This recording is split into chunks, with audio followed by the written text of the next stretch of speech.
morning. Today's Friday, December 8, 2017. Please enjoy these videos from the DM3 classes. For our video, since the state budget passed, we interviewed the superintendent to ask what that means for Terryville schools. Well, I think the issue with the state budget this year has been definitely a complex one. We started the year with our own Board of Education budget, but the state budget hadn't been adopted. We learned only a few weeks ago that the state budget was finally adopted.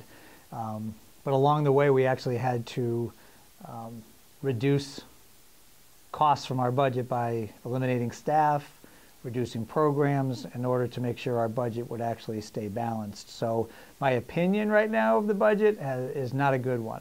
I'm not happy with the state for taking so long to put their budget together and create such havoc for us.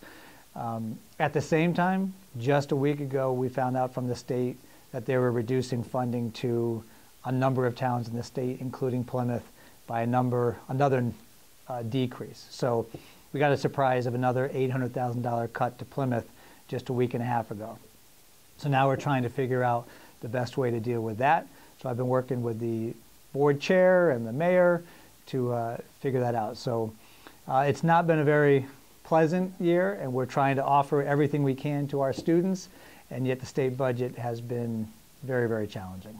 And that was one of the issues that came up at the Board of Ed. We talked about where we were going to reduce costs, and field trips was one of them. In fact, the band was supposed to go down to the Columbus parade in New York this year, but given that there was no state budget, we actually had to cancel them.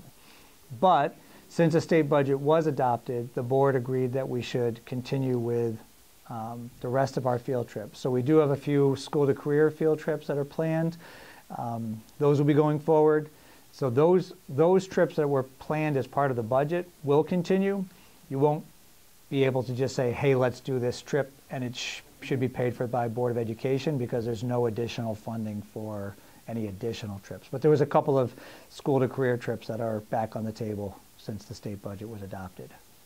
You have a parent group that runs the aftergrad, and they do phenomenal work every year. I'm very proud of the work they're doing, and they really have made some significant strides at additional marketing they're doing this year. So I think that you guys are going to have a terrific after-grad party. I think it's a great way to keep all the seniors safe on a very important night, and I have no concerns about the after-grad party.